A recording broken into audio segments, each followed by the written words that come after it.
Hello friends, in this video I'll discuss all the formulas and important points of the topic dual nature of radiation and matter. तो काफी simple topic है ये। सबसे पहले इसमें Einstein की photo electric effect की equation को देखेंगे। H nu is equal to phi not plus K max. यहाँ पर हम क्या डिस्कस कर रहे हैं कि अगर हम किसी मेटल के सरफेस को फोटोन से बम्बार्ड करते हैं, जहां पर फोटॉन्स की फ्रीक्वेंसी जो है वो एक क्रिटिकल थ्रेशहोल्ड फ्रीक्वेंसी से ज़्यादा होती है, तो उसकी वजह से मेटल के सरफेस से इलेक्ट्रॉन्स इजेक्ट हो जाते हैं। तो एच न्यू हो गया एक इंसिडेंट फोटोन की एनर्जी, और उसमें से कुछ एनर्जी इलेक्ट्रॉन को रिमूव करने में निकल जाती है। The minimum amount of energy required to eject an electron is known as work function of the metal. तो कुछ एनर्जी तो इलेक्ट्रॉन को इजेक्ट करने में निकल जाएगी, और बची हुई energy will be imparted as kinetic energy to the ejected electron. ठीक है, तो एक फोटोन एक इलेक्ट्रॉन एक फोटोन को एब्जॉर्ब करता है और मेटल के सरफेस से इजेक्ट होके it gain some kinetic energy. तो काफी सिंपल इक्वेशन है। इसमें जो क्वेश्चंस आते हैं उसमें इसी इक्वेशन की टर्म्स को अलग अलग तरीके से पूछा जाता है। फॉर एग्जाम्पल, इंसिडेंट एनर्जी की जगह हम एच न्यू लिख सकते हैं, और वर्क फंक्शन होता है H nu not, where nu not is the threshold frequency, वो मिनिमम फ्रीक्वेंसी जिससे कम अगर हम वेवलेंथ फ्रीक्वेंसी रखेंगे फोटोन की तो वो इजेक्ट नहीं होगा। और बची हुई जो एनर्जी मिलेगी इलेक्ट्रॉन को, उसको हम half M V not square लिख सकते हैं। इसी तरीके से एच न्यू की जगह H C by lambda term use की जा सकती है, और एच न्यू नॉट की जगह H C by lambda not use करेंगे। तो जैसे यहाँ पर थ्रेशहोल्ड फ्रीक्वेंसी है, इसी तरह lambda naught is the threshold wavelength. Similarly हम स्टॉपिंग पोटेंशियल की टर्म्स में भी एनर्जी को डिस्कस कर सकते हैं। EV नॉट वो एनर्जी है जिससे आपका इजेक्टेड इलेक्ट्रॉन जो है, जिसके पास काइनेटिक एनर्जी थी, it will come back to the surface. तो वही एनर्जी हम वापस उल्टी डायरेक्शन में इलेक्ट्रॉन को देंगे तो इट विल कम बैक। तो यहां पर E जो है it is charge on one electron, और V नॉट जो है that is the stopping potential. तो यहां पे इसको एक और तरीके से लिखा जा सकता है। ऊपर की जो भी फॉर्मूलाज हैं उसमें आप ध्यान रखेंगे हमें SI यूनिट्स यूज करनी है, यानी कि H की value 6.63 into 10 to the power minus 34, C की value 3 into 10 to the power 8 metres per second, और lambda, nu not, E, V not, ये जो सब टर्म्स हैं इनको हमें SI यूनिट्स में लिखना पड़ेगा। V not will be in volts, E की value 1.6 into 10 to the power minus 19 coulombs लेंगे, मास ऑफ द इलेक्ट्रॉन लेंगे 9.1 into 10 to the power minus 31 kg। अगर हम डायरेक्टली एंगस्ट्रम में वेवलेंथ्स को हैंडल करते हैं तो यहाँ पे ये जो HC की टर्म कांस्टेंट है, इसकी जगह हम 12,400 लिख सकते हैं। और सिमिलरली वर्क फंक्शन जो होगा उसको भी हम इलेक्ट्रॉन वोल्ट्स में लेंगे, और EV नॉट की जगह सीधा V नॉट की वैल्यू पुट कर सकते हैं। फॉर एग्जाम्पल, किसी मेटल का वर्क फंक्शन है 2 इलेक्ट्रॉन वोल्ट, और उसको स्टॉपिंग पोटेंशियल जो है वो 4 वोल्ट्स है। तो यहां से इक्वेशन बन जाएगी 12,400 अपॉन इंसिडेंट लाइट की wavelength in angstroms will be equal to 2 plus 4। यहां से आप वेवलेंथ निकाल सकते हैं।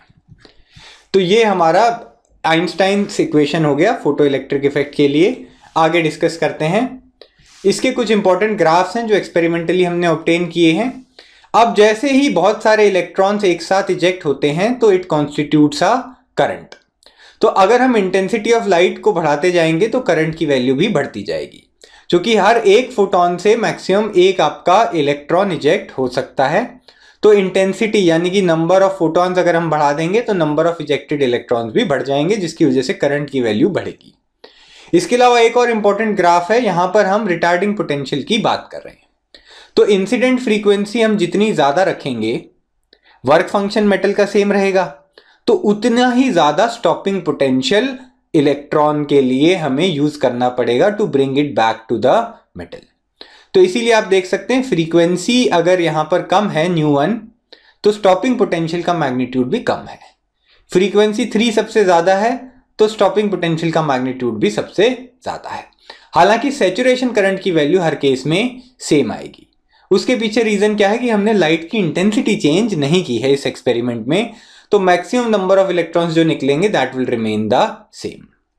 इसी तरह एक और इंपॉर्टेंट ग्राफ है जहां पर हम फ्रीक्वेंसी को फिक्स रखेंगे जिसकी वजह से स्टॉपिंग पोटेंशियल जो है वो फिक्स हो जाएगा, लेकिन हम इंटेंसिटी को वेरी कराएंगे लाइट की, जिसकी वजह से सैचुरेशन करंट की वैल्यूज वेरी हो जाएंगी। अगर इंटेंसिटी ज़्यादा है तो ज़्यादा नंबर ऑफ इलेक्ट्रॉन्स निकल सकते हैं। तो ये 3 काफ़ी इंपॉर्टेंट ग्राफ्स हैं। इसके अलावा एक और ग्राफ आता है इस टॉपिक में, स्टॉपिंग पोटेंशियल का ग्राफ इंसिडेंट रेडिएशन की फ्रीक्वेंसी के साथ। तो आप देखेंगे शुरू में स्टॉपिंग पोटेंशियल की वैल्यू 0 है। ऐसा इसलिए है क्योंकि जो आप फ्रीक्वेंसी अप्लाई कर रहे हैं वो उस गिवन मेटल की थ्रेशहोल्ड फ्रीक्वेंसी से कम है, तो इलेक्ट्रॉन्स इजेक्ट होंगे ही नहीं। यहां पर न्यू नॉट जो है ये मेटल ए की थ्रेशहोल्ड फ्रीक्वेंसी है, यहां से इलेक्ट्रॉन्स इजेक्ट होना चालू होंगे। और उसके बाद आप देख सकते हैं ग्राफ लीनियरली इंक्रीज होता है। जैसे जैसे इंसिडेंट फ्रीक्वेंसी बढ़ाते जाएंगे वैसे वैसे kinetic energy gained by the electrons बढ़ती जाएगी और उनको स्टॉप करने के लिए जो पोटेंशियल रिक्वायर्ड है वो भी बढ़ता जाएगा। यहाँ पे 2 अलग अलग मेटल्स हैं, दूसरे मेटल की थ्रेशहोल्ड फ्रीक्वेंसी ज्यादा है तो उसका ग्राफ थोड़ा आगे जाके स्टार्ट होगा, लेकिन उसमें भी आप नोट करेंगे दोनों मेटल्स की स्लोप सेम है। ऐसा क्यों होता है इक्वेशन से देखते हैं। H nu is equal to H nu not plus E V not, ये इंसिडेंट एनर्जी है, ये वर्क फंक्शन हो गया और ये आपका बची हुई energy which will be gained in the form of kinetic energy. तो अगर हम इस टर्म्स में से ईवी नॉट को अलग रख लें तो यहाँ पे राइट हैंड साइड आ जाएगी H new minus h nu not, ये टर्म को हम दूसरी तरफ ले गए। यहाँ पे दोनों साइड्स को ई से डिवाइड कर देते हैं तो वी नॉट की वैल्यू आ गई h by e into V minus h by e into nu naught. तो आप देख सकते हैं ये equation y is equal to m x plus c की फॉर्म में है। तो यहाँ पे इस y एक्सिस पे स्टॉपिंग पोटेंशियल है, x एक्सिस पे फ्रीक्वेंसी की बात की गई है, तो यहाँ पर h बाई ई जो है ये स्लोप हो गई। तो मेटल कोई भी हो ये जो लाइन आएगी इसकी स्लोप रहेगी h बाई ई, इसीलिए ये दोनों लाइंस पैरेलल है। और y इंटरसेप्ट आया minus h nu naught by e, जो कि हर मेटल के लिए कांस्टेंट रहेगा, वो न्यू नॉट पे डिपेंड करेगा जो हर मेटल की थ्रेशहोल्ड फ्रीक्वेंसी होती है। तो आप देख सकते हैं ये इंटरसेप्ट नेगेटिव आ रहा है। अगर मैं इस लाइन को पीछे की तरफ प्रोजेक्ट करता हूं तो y इंटरसेप्ट आप देख रहे हैं नेगेटिव आ रहा है। तो यहां पर ये ग्राफ हो गया है, आइंस्टाइन्स इक्वेशन का डिस्कशन हो गया। आगे देखते हैं डी ब्रॉगली वेवलेंथ की बात करेंगे। पहले हमने फोटॉन्स का पार्टिकल नेचर देखा था, अब हम मैटर का वेव नेचर देख सकते हैं। तो किसी भी ऑब्जेक्ट की डी ब्रॉगली वेवलेंथ होती है h by M V. m is the mass of the particle and v is the velocity. इसको h बाय p यानी कि मोमेंटम की फॉर्म में भी लिखा जा सकता है। अब बहुत सारे क्वेश्चंस में इसी फॉर्मूले की वेरिएशन आती है। बेसिकली ये जो बॉटम की टर्म है p, इसको और भी अलग तरीके से लिख सकते हैं हम। फॉर एग्जाम्पल मोमेंटम को √2mk की फॉर्म में लिखा जा सकता है, where k is the kinetic energy of the object. Similarly kinetic energy को हम charge into potential accelerating potential की फॉर्म में भी लिख सकते हैं। ठीक है, यहाँ पे E मैंने यूज किया है, इसका मतलब या तो ये इलेक्ट्रॉन की बात हो रही है या फिर प्रोटॉन की बात हो रही है। अगर कोई और चार्ज पार्टिकल होगा तो उसका रिस्पेक्टिव चार्ज आप लिख सकते हैं, उसका रिस्पेक्टिव मास आपको यूज करना है। ठीक है, अगर हम v वोल्ट से किसी चार्ज पार्टिकल को एक्सेलरेट कराते हैं तो उसकी काइनेटिक एनर्जी हो जाती है चार्ज इंटू पोटेंशियल डिफरेंस। आगे और भी फॉर्म्स हैं इस फॉर्मूले की। अगर आपको वेवलेंथ को सीधा एंगस्ट्रॉम में निकालना है, मैं स्पेशल केस ले रहा हूं इलेक्ट्रॉन के लिए, तो आप फॉर्मूला यूज कर सकते हैं √150 by v, where v is the accelerating potential in volts. ठीक है, h एक कांस्टेंट है, इलेक्ट्रॉन के लिए मास ऑफ इलेक्ट्रॉन और चार्ज ऑफ इलेक्ट्रॉन भी कांस्टेंट हो गया, तो उन सब कांस्टेंट्स की वैल्यू मैंने अप्रोप्रिएटली डाल दी है। तो ये फॉर्मूला भी हम डायरेक्टली यूज कर सकते हैं। इससे हम देखते हैं lambda is proportional to 1/√v। और इसके अलावा एक और तरीका है, अगर डी ब्रॉगली वेवलेंथ किसी गैस मॉलिक्यूल की हो रही है तो यहाँ पे kinetic energy of gas molecule हम यूज कर सकते हैं। ये फॉर्मूला हमने काइनेटिक थ्योरी ऑफ गैसेस में पढ़ा है। एक मोनो एटॉमिक गैस मॉलिक्यूल की काइनेटिक एनर्जी होती है 3/2 kT। तो यहाँ k की जगह 3/2 kT हम पुट कर देंगे, m will be the mass of that gas molecule. यहां से भी डी ब्रॉगली वेवलेंथ का फॉर्मूला आ जाएगा। इस चैप्टर में डेविसन जर्मर एक्सपेरिमेंट को काफी डिटेल में एनसीईआरटी में डिस्कस किया गया है, तो आप उस एक्सपेरिमेंट को जरूर रिवाइज कर सकते हैं। इसके अलावा इस टॉपिक में लास्ट फॉर्मूला जो है दैट इज हाइजेनबर्ग्स अनसर्टेनिटी प्रिंसिपल। ये सब आपने स्ट्रक्चर ऑफ एटम टॉपिक में भी पढ़ा होगा केमिस्ट्री में। मॉडर्न फिजिक्स और ये जो चैप्टर है स्ट्रक्चर ऑफ एटम केमिस्ट्री का, प्लस केमिकल काइनेटिक्स चैप्टर जो है केमिस्ट्री 12th क्लास में से, इन सब चैप्टर्स को आप एक साथ पढ़ सकते हैं। They are all related to each other.